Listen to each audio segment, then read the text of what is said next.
O som do fado rasgou a noite como uma lâmina afiada, e quando pelas ruelas estreitas de Alfama, onde as paredes cobertas de azulejos azuis e brancos pareciam chorar junto com a voz rouca da fadista. Amor que se vai, como o rio ao mar, cantava ela, e de repente, no meio da multidão de turistas e locais que se aglomeravam na tasca iluminada por lanternas de ferro forjado, Inês sentiu o coração parar. Ali, encostada à porta de madeira envelhecida, com um copo de vinho tinto na mão e os olhos fixos no vazio, estava Sofia. Sofia, a mulher que ela havia enterrado no fundo da alma 10 anos antes, como se enterra um segredo doloroso sob o sol fértil do Douro. Inês derrubou o prato de bacalhau à brás que segurava, o estalo de porcelana contra o chão de pedra e quando mais alto que o fado, e o mundo ao redor dissolveu-se em um borrão de rostos surpresos. Sofia, sussurrou ela, a voz tremendo como as folhas de uma oliveira ao vento do Atlântico. Mas Sofia não se virou de imediato. Em vez disso, um sorriso amargo curvou seus lábios, como se o destino, esse velho brincalhão português, tivesse finalmente decidido cobrar a conta da saudade. Inês não conseguia se mover. Seus pés, calçados com as sandálias de cortiça que comprara na feira de Sintra, pareciam enraizados no calçamento irregular. A tasca, com seu cheiro de azeite frito, alho e memórias, era o epicentro de uma tempestade que ela pensara ter deixado para trás em Coimbra, onde tudo começara. Aos 22 anos, Inês era uma estudante de literatura na Universidade de Coimbra, fascinada pelas epopeias de Camões e pelos versos melancólicos de Fernando Pessoa. Seu cabelo castanho caía em ondas rebeldes sobre os ombros e seus olhos verdes, herança de algum ancestral irlandês perdido nas migrações sefarditas, brilhavam com a fome de quem devora o mundo através de páginas amareladas. Foi na biblioteca da universidade, entre estantes poeirentas de livros encadernados em couro, que ela encontrou Sofia pela primeira vez. Sofia, com sua pele morena tostada pelo sol do Algarve, cabelos pretos curtos e cacheados que emolduravam um rosto angular e expressivo, era uma artista plástica de Faro, vinda para um intercâmbio de cerâmica inspirada nas tradições portuguesas.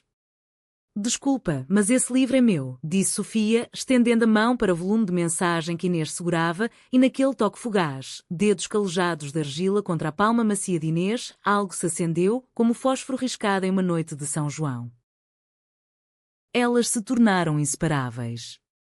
Passeios pelo Mondego ao entardecer, onde o rio serpenteava preguiçoso sob as pontes romanas, mãos entrelaçadas escondidas sob xales de lã tecidos pelas avós minhota. Noites em que Sofia moldava azulejos com motivos de sereias e galeões, enquanto Inês recitava poemas de Florbela Espanca, sua voz baixa e trêmula, e quando no ateliê improvisado no quarto alugado. Tu és a minha pátria secreta, murmurava Inês, e Sofia ria, limpando as mãos no avental manchado, antes de puxá-la para um beijo que sabia a sal marinho e a terra vermelha do sul. O amor delas era como o fado, profundo, sofrido, entremeado de uma alegria efêmera que Portugal conhece bem, festas de Our Lady of Fatima com velas acesas e promessas sussurradas, ou as romarias de São Martim com castanhas assadas e vinho novo. Mas o mundo lá fora não perdoava. A família de Inês, devota católica de Braga, com raízes na burguesia nortenha que ainda guardava retratos de Salazar nas gavetas, sussurrava sobre pecados e o que dirão os vizinhos. Sofia, filha de pescadores do Algarve, carregava o peso de uma mãe viúva que sonhava com um genro forte para herdar as redes de atum. Elas tentaram ignorar, fugindo para fins de semana em Óbidos, a vila medieval cercada de muralhas onde se perdiam em beijos sob as ameias, mas a pressão crescia como as ondas do Cabo da Roca. A separação veio como um vendaval de inverno, abrupto e impiedoso. Foi numa noite chuvosa em Coimbra, com o céu chorando sobre os telhados de telha vermelha. Sofia recebeu uma carta, uma oferta de bolsa para estudar arte em Lisboa, longe, mas com a promessa de estabilidade. Eu preciso ir, Inês. Para nós. Para provar que podemos ser mais que sussurros nas sombras. Mas Inês, consumida pelo medo, interpretou como abandono. Vai, então. Vai ser a artista famosa que merece, enquanto eu fico aqui remendando corações partidos com versos que ninguém lê. As palavras saíram afiadas, e Sofia, ferida, partiu na manhã seguinte, o trem para Lisboa levando embora não só seu corpo, mas pedaços da alma de Inês. Anos se passaram. Inês terminou a faculdade, mudou-se para Lisboa, casou-se com Miguel, um professor de história calmo e previsível, que a levava a jantares em Belém com pastéis de nata e conversas sobre o Império. Era uma felicidade ilusória construída com tijolos de rotina, aulas na escola secundária, fins de semana em Cascais com piqueniques na praia e noites em que ela lia sozinha enquanto ele adormecia com o jornal ao lado. Sofia, por sua vez, floresceu em Lisboa, expondo cerâmicas em galerias da Baixa, inspiradas nas rendas de bilros de Peniche e nos mitos das Mouras Encantadas. Encontrou Ana, uma galerista elegante de Porto, com quem construiu uma vida de vernissagens e viagens a Évora, visitando os templos romanos. Era uma parceria sólida, sem as tempestades da juventude, mas vazia de paixão. Ana era como um bom vinho do Alentejo, encorpado, mas sem a faísca do Porto Tawny. 10 anos. 10 anos de cartas não enviadas, de fotos rasgadas em noites de insomnia, de fados ouvidos em rádios velhos que pareciam chamar pelo nome uma da outra. Inês evitava a Alfama, mas naquela noite de verão, o festival de fado na tasca do avô de um amigo a arrastara para lá. Miguel estava em Braga, visitando a família, e ela cedera ao chamado da saudade, esse veneno doce que os portugueses carregam no sangue. E agora, ali estava Sofia, mais madura, com linhas suaves ao redor dos olhos que contavam histórias de noites sem sono, vestindo uma blusa de linho branco que realçava a curva graciosa de seus ombros. Inês, disse Sofia finalmente, virando-se devagar, o copo tremendo em sua mão. O destino é um sádico, não é? Sempre nos devolve o que tentamos jogar ao má. A multidão ao redor pareceu-se dissolver, o fado parou e só restou o som das suas respirações, sincronizadas como outrora. Inês avançou, ignorando os cacos de prato sob seus pés, e abraçou Sofia com uma força que surpreendeu a si mesma. O cheiro dela, argila, lavanda do Algarve e algo indefinivelmente seu, invadiu suas narinas, e lágrimas quentes correram pelo rosto de ambas. Eu pensei que você me odiava, murmurou Inês contra o cabelo dela. Sofia riu, um riso baixo e triste. Odiar? Inês, eu me odiei por te deixar ir. Mas a vida. A vida nos separa como as correntes do Tejo separam as margens. Elas saíram da tasca, os braços ainda entrelaçados, caminhando pelas ruelas labirínticas de Alfama onde as roupas estendidas nas varandas sussurravam segredos ao vento. O ar estava pesado com o perfume de jasmim e o sal do rio próximo, e as luzes das festas de bairro piscavam como estrelas caídas. Sentaram-se num banco de pedra sob uma arcada morisca, de frente para a sede de Lisboa, cuja silhueta gótica se erguia como um guardião silencioso. Conte-me tudo, pediu Inês, a voz rouca de emoção. Sofia hesitou, girando o copo vazio entre os dedos. Depois de você, eu quebrei, Inês. Quebrei como uma peça mal cozida no forno. A bolsa em Lisboa foi salvação e prisão. Conheci Ana num vernissage na Galeria Chiado. Ela viu minhas sereias em azulejo e disse que eram a alma de Portugal capturada em barro. Casamos há 5 anos, numa cerimônia simples em Sintra, com o Palácio da Pena como testemunha. É confortável. Ela me entende como um mapa entende terreno. Mas você... Você era o oceano, imprevisível, devorador. Inês sentiu uma pontada no peito, não de ciúme, mas de reconhecimento. Sua própria vida com Miguel era um jardim bem podado, sem as flores selvagens que Sofia representava. E eu? Casei com Miguel para calar as vozes da família. Ele é bom, Inês. Ensina história na universidade, leva-me a festas de São João em Évora, onde dançamos ao som de concertinas. Mas à noite, quando ele dorme, eu leio Pessoa e penso em como você ria dos heteronimos dele. A conversa fluiu como o vinho do Douro, morna e inebriante. Elas riram de memórias bobas, a vez em que tentaram cozinhar cataplana em Coimbra e queimaram o alho, enchendo o quarto de fumaça, ou o piquenique em Bussaco, onde Sofia esculpiu um coração na casca de uma árvore centenária, prometendo eternidade. Mas o riso logo deu lugar ao silêncio pesado, ao peso dos anos não vividos. Por que não me procurou? Perguntou Inês, os olhos fixos nas estrelas que começavam a pontilhar o céu. Sofia baixou a cabeça. Medo. Medo de que você tivesse seguido em frente, de que eu fosse só um capítulo fechado. E você? Porque se escondeu em Lisboa como uma moura encantada? Inês suspirou, traçando com o dedo os padrões dos azulejos na parede próxima. Orgulho. e vergonha. Minha mãe, em Braga, ainda reza rosários por minha conversão. Miguel é o escudo perfeito. Elas ficaram ali até o amanhecer tingir o Tejo de rosa, as mãos se tocando de leve, como se testassem a fragilidade de um sonho.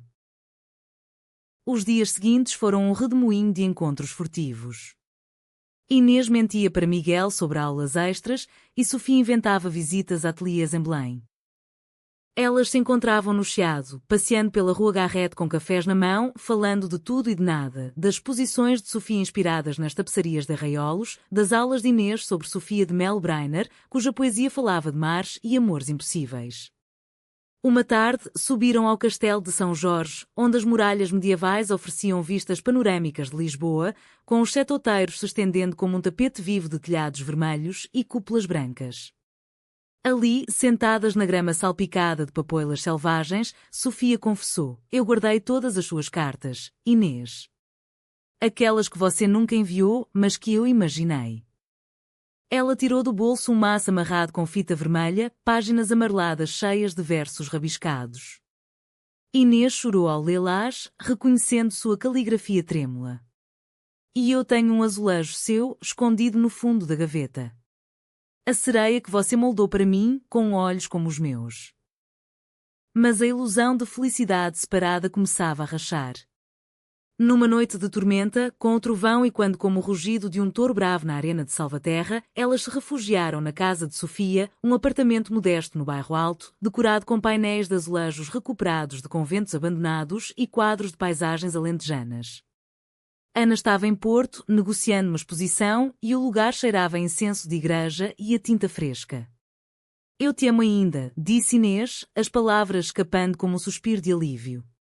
Sofia a beijou então, um beijo lento e profundo, cheio da ternura de anos reprimidos, mas sem a urgência da juventude. Era o beijo de quem sabe o custo da perda. Elas passaram a noite conversando, corpos entrelaçados em sofás gastos, compartilhando vinho de colares e histórias de família. A avó de Sofia, que contava lendas de mouras em noites de luar no Algarve. A tia de Inês, que bordava rendas em Viana do Castelo, sussurrando sobre amores proibidos nas festas de São Pedro. O reencontro a chocava com verdades brutais. Miguel começou a notar as ausências de Inês, os olhares distantes durante os jantares em que ele falava de descobertas arqueológicas em Conímbriga. O que há de errado, amor? Você parece uma alma penada, brincava ele, mas seus olhos carregavam preocupação. Inês mentia, culpando o estresse do trabalho, mas o peso crescia. Sofia, por sua vez, via Ana retornar com planos de uma vida em comum mais estável, talvez uma casa em Cascais, com jardim para plantar oliveiras. Ela merece mais que migalhas, confessou Sofia a Inês numa caminhada pelo aqueduto das águas livres, cujos arcos de pedra se erguiam como ossos de um gigante adormecido. E você? Merece Miguel te sufocando em silêncios? O conflito se avolumava, como as ondas que se quebram na costa da Nazaré. A rachadura na ilusão se alargou numa tarde de outono, quando as folhas das castanheiras no Jardim da Estrela começavam a cair como confetes melancólicos.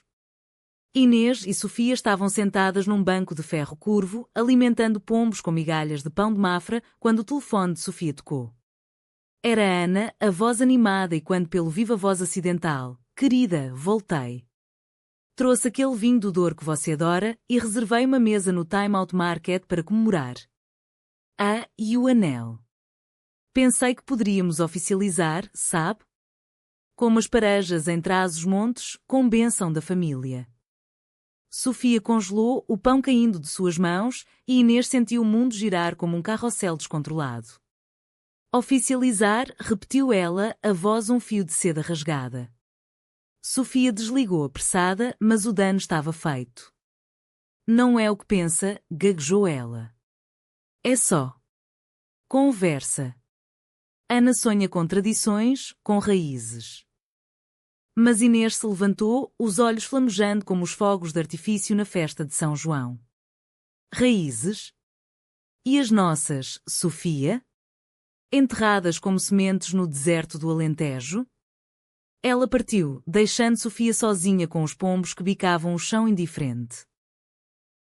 Naquela noite, Inês voltou para casa em Alcântara, onde o Tejo lambia as margens industriais como um amante relutante.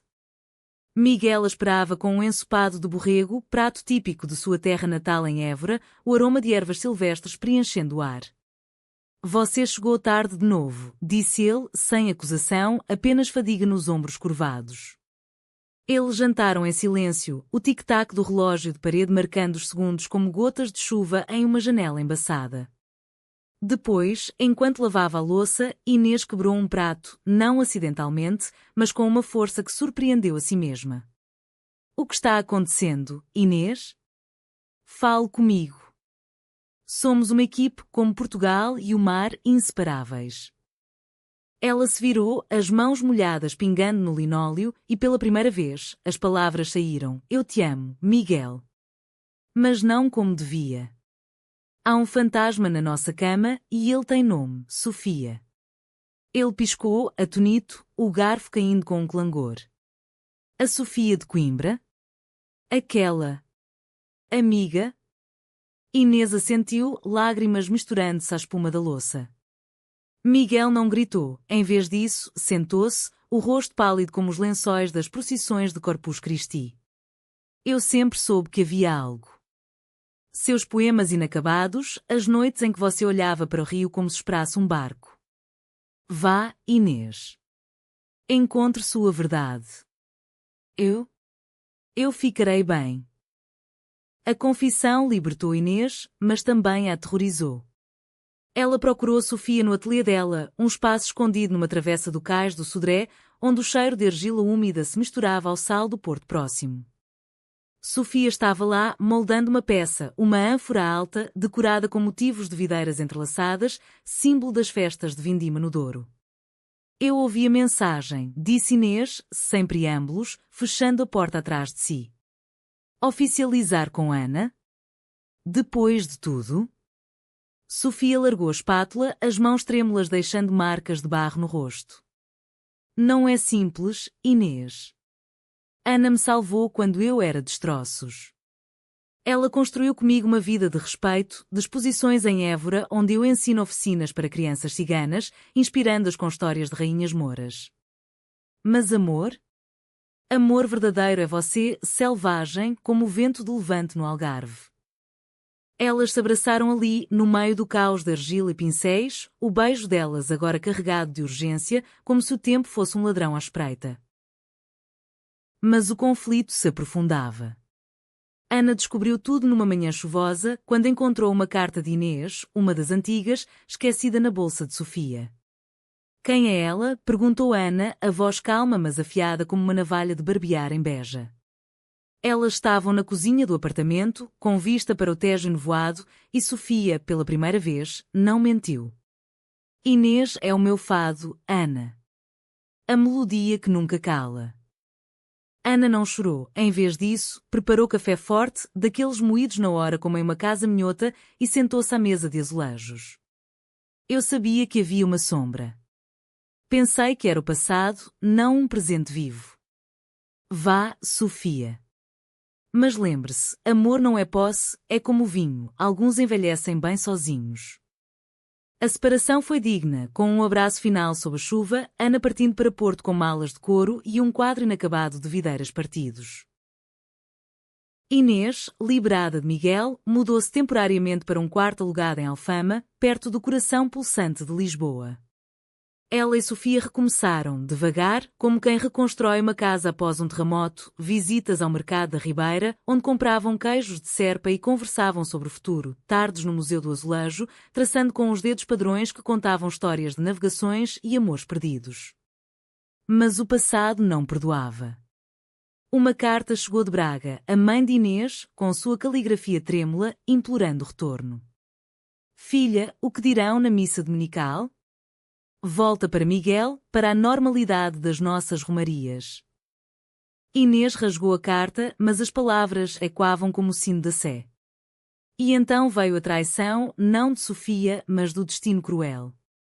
Durante uma exposição de Sofia em Faro, Inês recebeu uma ligação anônima, fotos antigas, enviadas por um primo ciumento de Braga, mostrando Sofia com Ana em uma festa de São Martinho, rindo, abraçadas.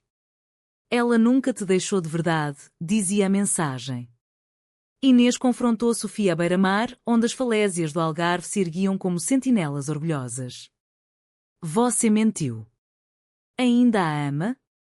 Sofia caiu de joelhos na areia, as ondas lambendo seus pés. Não, Inês. Aquilo foi antes de nós, antes deste reencontro. Mas a dor de te perder me fez agarrar a qualquer porto seguro. O choque foi um abismo. Inês fugiu para o norte, para as vinhas do Douro, onde o rio serpenteava entre vales verdejantes, e se hospedou numa quinta familiar, colhendo uvas com mãos mecânicas, o suco roxo manchando sua pele como sangue de feridas reabertas. Ali, sozinha sob o céu estrelado, ela refletiu sobre as verdades da saudade. Não era só a ausência, mas a essência do que nos define, como o fado que canta a glória e o luto em uma só nota.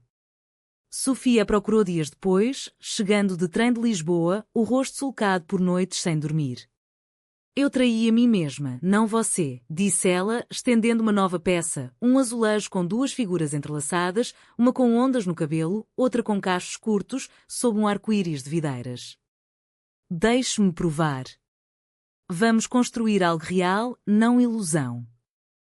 O reencontro no Douro foi como uma vindima tardia, doce, mas carregada de amargor residual.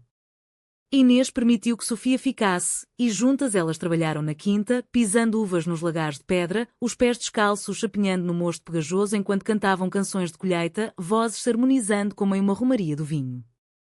O ar cheirava a terra molhada e fermento, e à noite, sentadas na varanda de madeira com vistas para os socalcos iluminados por lanternas, elas falavam horas a fio. A traição não foi minha, mas do medo, confessou Sofia, os olhos refletindo o brilho do rio abaixo. Eu construí muralhas como as de Óbidos para me proteger, mas você sempre soube escalá-las.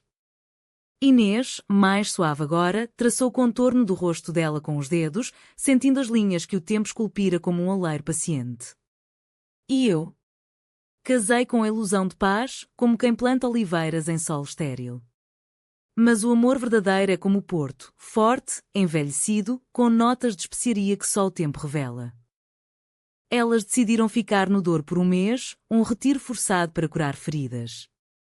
A quinta pertencia a um primo distante de Inês, um homem taciturno que cultivava uvas orgânicas e contava histórias de contrabandistas do século XIX, quando o rio era rota de vinho fugidio para a Inglaterra. Pela manhã caminhavam pelos terraços de vinhedos, colhendo cachos maduros sob o sol tímido de outono, e Sofia esboçava desenhos em um caderno, azulejos imaginários com motivos de rios e amantes, inspirados na tapeçaria viva ao redor. Inês lia em voz alta trechos dos Lusíadas, comparando sua jornada à de Vasco da Gama, mares traiçoeiros, mas horizontes prometedores. Às tardes, desciam ao rio em um barco de madeira, remando devagar enquanto peixes saltavam como segredos revelados. Aqui, longe de Lisboa e suas intrigas, eu me sinto inteira, murmurava Inês, e Sofia respondia com um beijo leve, como o toque de uma brisa do vale. Mas o mundo exterior não as deixava em paz.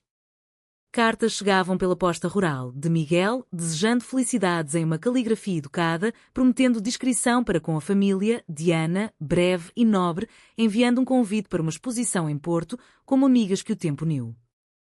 E da mãe de Inês, mais insistente, com recortes de jornais sobre valores tradicionais das festas de São João em Braga. Volte, filha. O norte te chama. Inês queimava as cartas na lareira de pedra, mas as cinzas pareciam se infiltrar em sua alma. Uma noite, durante uma tempestade que fazia o Douro rugir como um leão ferido, o conflito irrompeu. Sofia encontrou Inês chorando sobre um mapa antigo da região, traçando rotas para o mar. Você ainda duvida? Perguntou Sofia, a voz acima do trovejar. Não de você, respondeu Inês, os olhos vermelhos. De mim. E se eu for só saudade, não amor? E se nossa história for como o fado, bela, mas condenada ao sofrimento? Sofia puxou para si, os corpos tremendo com o frio e a emoção.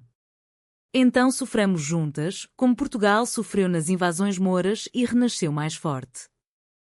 O mês terminou e elas voltaram a Lisboa, agora com um plano frágil: dividir um apartamento no Príncipe Real, bairro de embaixadas e jardins escondidos, onde as árvores de jacarandá florescem em tons de púrpura como um sonho acordado. Inês pediu demissão da escola e começou a escrever um livro de contos sobre amores lésbicos na história portuguesa, inspirados em figuras como as freiras de Azeitão que trocavam versos codificados no século XVII. Sofia expandiu seu ateliê, criando uma série de cerâmicas chamada Saudades Entrelaçadas, expostas em uma galeria pequena mas prestigiada no Chiado, atraindo críticos que as comparavam às obras de Vieira da Silva pela profundidade emocional. A vida delas se entreteceu como as rendas de bilros de Vila do Conde, delicadas, mas resistentes. Elas frequentavam os mercados de domingo em Campo de Ourique, comprando figos frescos e queijos de cabra do interior, e jantavam em tascas escondidas, compartilhando pratos de ameijoas à bolhão-pato enquanto falavam de futuro, talvez uma viagem ao Açores, para ver baleias e vulcões, símbolos de criação do caos. Contudo, a traição maior veio não de fora, mas de dentro. Durante a vernissage da exposição de Sofia, Inês recebeu uma visita inesperada. A mãe, chegada de Braga em um trem noturno, o rosto envelhecido pela preocupação e pelo rosário que apertava nas mãos calejadas de fiar linho. Eu vim-te buscar, Inês. Ouvi rumores. Em Braga, as línguas são como minho, caudalosas. A galeria, com suas paredes brancas e peças de azulejo brilhando sob spots quentes, encheu-se de tensão. Sofia se aproximou, oferecendo um copo de vinho moscatel, mas a mãe de Inês recuou como se tocasse em brasa. Quem é esta? Senhora? E onde está Miguel? Inês, o coração batendo como tambores de uma procissão, pegou a mão da mãe. Mamã, esta é Sofia. A mulher que eu amo. Como amei Coimbra, como amo Portugal, inteira, sem meias medidas. A mãe chorou então, não de raiva, mas de um luto profundo, como quem perde uma filha para o além-mar. Eu rezei tanto. Pelas romarias, pelas velas de Fátima. Mas Deus, se existe, é como o mar, dá e tira. A cena abalou tudo. Sofia, ferida pela rejeição velada, questionou: e agora? Vamos fugir como contrabandistas do Douro? Inês, exausta, confessou sua própria traição interna, o medo que ainda fazia hesitar em apresentá-las publicamente nas festas de família. Eu te traí ao duvidar, Sofia. Minha ilusão era a normalidade, mas a verdade é esta: nós. Elas brigaram pela primeira vez desde o reencontro, palavras afiadas como facas de cozinha em uma ceia de Natal, acusações de covardia, de prender o outro em correntes invisíveis. Sofia partiu para o Algarve, para a casa da infância à beira-mar, onde as ondas de Sagres contavam histórias de navegadores perdidos. Inês ficou em Lisboa, vagando pelas ruas do Bairro Alto, ouvindo fado em bares enfumaçados, onde cantoras com saias pretas e xales de renda lamentavam amores partidos. A separação temporária foi um purgatório de silêncios. Inês mergulhou no seu livro, páginas se enchendo de personagens inspiradas nelas. Uma poetisa de Évora que escreve para uma leira de Estremoz, suas cartas escondidas em potes de barro enviados pelas carruagens do Alentejo. Mas cada palavra era uma ferida, tinta sangrando como vinho derramado. Ela visitou a mãe em Braga, não para reconciliar, mas para confrontar. A viagem de trem foi um rosário de memórias, paisagens do norte, com eucaliptos altos e capelas brancas pontilhando os campos, o cheiro de chuva misturado ao carvão da locomotiva. Em casa, a mãe a recebeu com abraços e bolos de milho, mas os olhos dela carregavam perguntas não ditas. Eu não entendo, filha. Amor é como a nossa fé, sacramento, bênção da igreja. Inês sentou-se à mesa de carvalho, onde outrora comiam bacalhau à moda do Minho em natais familiares. Mamã, amor é como o rio Cávado, flui onde quer, não onde mandam as margens. Sofia, minha corrente, minha profundidade. Horas de conversa se estenderam, lágrimas regando linóleo como chuva de primavera. A mãe, aos poucos, cedeu, não totalmente, mas o suficiente para abençoar com um terço antigo, para que Deus vele por vossas almas, como vela pelos peregrinos de Santiago. Enquanto isso, Sofia no Algarve curava-se no abraço do mar. Ela caminhava pelas praias de Odeceixe, onde o rio Seixe encontra o Atlântico em uma confluência selvagem, e esculpia na areia efêmera figuras de amantes entrelaçadas, levadas pelas marés como lições de impermanência. Sua mãe, agora idosa com mãos nudosas de fiar redes, sentou-se com ela à beira do precipício. O mar leva e traz, filha. Como teu pai, que partiu nas ondas de atum. Não segures o que quer soltar. Sofia chorou, abraçando a mulher que ensinara a ler conchas como oráculos. Ela terminou a série de cerâmicas, enviando uma peça para Inês, um painel de azulejos com o Douro e o Tejo se unindo, rios de azul e terra. O reencontro veio numa manhã de novembro, com o ar fresco de Lisboa carregado de castanhas assadas nas ruas. Inês esperou Sofia no Rocio, sob a estátua de Dom Pedro IV, o rei que uniu Brasil e Portugal em sonhos partidos. Sofia desceu do trem com uma mala pequena e o painel embrulhado, os olhos brilhando como o sol nas águas do Tejo. Eu voltei para ficar, disse ela, e Inês, sem palavras, apenas a beijou ali, no meio da praça, ignorando os olhares curiosos dos transeuntes apressados para o elétrico 28. Elas voltaram ao apartamento no Príncipe Real, onde as paredes agora exibiam o painel como um altar doméstico. A vida recomeçou, mais madura, aulas de Inês em uma escola progressista no Lumiar, onde ensinava literatura quer portuguesa, oficinas de Sofia para mulheres imigrantes, moldando argila como metáfora de renascimento. Mas o Ceaotral se aproximava, como uma onda gigante na Nazaré. Durante a Feira do Livro de Lisboa, no Parque Eduardo VII, Inês lançou seu livro. A multidão era um mar de rostos, críticos, amigos, até a mãe de Inês, que viera de Braga com um chale de lã bordado. Sofia estava ao lado dela, orgulhosa, quando um repórter de um jornal conservador, eco de velhas mentalidades salazaristas, perguntou: "Este é um manifesto contra a família tradicional? Contra nossas romarias e valores?" Inês, o microfone na mão, sentiu o sangue ferver. Não contra, mas além. Amor em Portugal é como nossa história, moriscos e cristãos, mares e terra, fado e esperança. Sofia e eu somos parte disso, humanas, falíveis, mas inteiras. Aplausos irromperam, mas fora da tenda, o repórter publicou uma peça venenosa, A Traição das Filhas do Fado, incitando comentários online que as comparavam a pecados de Sodoma. A reação foi feroz. A família de Inês se dividiu, tios de Braga cortaram laços, primos sussurravam em festas de São Pedro. Sofia perdeu alunas conservadoras em suas oficinas, mães que temiam influências. Elas se trancaram no apartamento por dias, o mundo lá fora um rugido distante como o tráfego na Avenida da Liberdade. "Vale a pena?", perguntou Sofia uma noite, enquanto chovia forte contra as janelas. Inês, enrolada em um cobertor de lã alentejana, respondeu: "Se não lutarmos, quem contará nossas histórias?" Como as de Carolina Beatriz Ângelo, a primeira mulher a votar, contra ventos e marés. Elas saíram mais fortes, unidas em uma petição online que ganhou tração, artistas, escritoras, ativistas de todo Portugal, de Faro a Vila Real, compartilhando relatos de amor escondidos em conventos e vilas. O ápice do conflito veio na véspera de Natal, quando Portugal se veste de luzes e manjericos, mas o coração delas estava em penumbra. Inês recebeu uma ligação de um número desconhecido. Era o primo de Braga, o mesmo que enviara as fotos anos antes, agora bêbado de aguardente em uma consoada familiar. "Vocês são uma vergonha.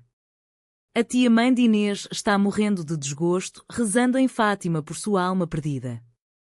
Inês dirigiu para o norte naquela mesma noite, a autoestrada cortando a escuridão como uma lamina, o rádio tocando fado natalino que falava de pastores e estrelas guias. Chegou a Braga ao amanhecer, a cidade adormecida sob geada, as catedrais silenciosas como guardiãs de segredos. A mãe estava na cama, pálida mas serena, o quarto cheirando a infusões de erva doce e orações murmuradas. "Filha, eu perdoei. Deus perdoa, como perdoa os pecadores nas procissões de Semana Santa." Inês ajoelhou-se, segurando a mão frágil. "Não há pecado no amor, mamã. É como o vinho de São Martinho, celebrado, não escondido." Elas choraram juntas, reconciliando em sussurros, e a mãe, com o último fôlego de força, abençoou: "Traga Sofia um dia. para vermos o sol nascer no Minho. Sofia, sozinha em Lisboa, passou o Natal com amigos do bairro, uma ceia improvisada com rabanadas e bacalhau dourado, mas o coração ausente. Ela moldou uma peça naquela noite, um presépio lésbico, com Maria e outra figura abraçadas sob uma estrela de argila, simbolizando o nascimento além das escrituras. Quando Inês retornou, dias depois, com notícias da mãe estabilizada, elas se abraçaram na estação de Santa Apolónia, o Tejo testemunhando com suas águas calmas. Ela quer te conhecer, disse Inês, e Sofia riu através das lágrimas. Então vamos, como peregrinas a Fátima, de mãos dadas. O ano novo trouxe calmaria, mas não sem testes. A peça venenosa do repórter levou a uma onda de apoio, uma petição com milhares de assinaturas, exposições solidárias em galerias de Porto e Coimbra, até um festival de fado que era em Alfama, onde cantoras lésbicas reinterpretavam clássicos com letras de empoderamento. Inês e Sofia tornaram-se vozes públicas, palestrando em universidades sobre literatura e arte como atos de resistência, inspiradas nas mulheres de 1974 que marcharam nas ruas de Lisboa após a Revolução dos Cravos. Sua relação aprofundou-se, viagens a Sintra, onde dormiam em pousadas antigas com vistas para o Palácio da Pena, conversando até o sol nascer ou fins de semana em Évora, visitando os ossos dos capuchinhos como lembrete de efemeridade. Mas a traição final, não de pessoas, mas de si mesmas, veio sutilmente. Durante uma viagem ao Algarve, para a casa de Sofia, Inês encontrou velhas cartas de Ana, guardadas em uma caixa de madeira de sobreiro. Não eram amorosas, mas de amizade profunda, com conselhos sobre arte e vida. Por que escondeu? Perguntou Inês, o ciúme ressurgindo como uma onda traiçoeira. Sofia suspirou, sentadas na praia de Dona Ana, com falésias vermelhas ao fundo. Medo de que doesse. Mas a verdade é, Ana foi Porto, você é Oceano. Inês perdoou, mas o incidente as forçou a uma terapia, sessões com uma psicóloga em Lisboa, que usava metáforas de azulejos partidos e recompostos, como na tradição portuguesa de restaurar conventos. O desfecho veio na primavera, com o azar perfumando o ar de Lisboa como uma promessa de renovo. Inês terminou seu livro, dedicado a Sofia, para que quebrou ilusões e reconstruiu verdades. A editora, uma casa pequena mas corajosa no Bairro Alto, lançou na Feira do Livro de 2026, com Sofia desenhando a capa, um azulejo de sereias entrelaçadas no Tejo. A mãe de Inês veio, de braço dado com uma tia progressista de Viana, e pela primeira vez, viu Sofia não como intrusa, mas como família. Seja bem-vinda às nossas mesas, disse ela, oferecendo um prato de tripas à moda do Porto, símbolo de reconciliação nortenha. Ana apareceu também, como amiga, trazendo um vinho do Douro para brindar às saudades que nos libertam. Elas casaram-se numa cerimônia simples em Cascais, à beira-mar, com o Atlântico como padrinho e amigos como testemunhas, poetisas, artistas, pescadoras do Algarve. Não houve igreja, mas um círculo de velas como em romarias pagãs e votos trocados em verso, Inês recitando Flor Bela, Sofia prometendo moldar nosso amor em barro eterno.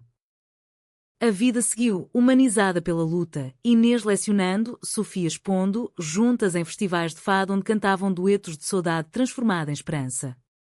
A ilusão de felicidade separada quebrara, revelando a verdade profunda que o amor, em Portugal, é como nação, marcado por separações, mas unido por fios invisíveis de memória e graça. Anos depois, sentadas em Alfama, ouvindo fado sob lanternas, Inês diria, a saudade não dói mais, é o nosso hino.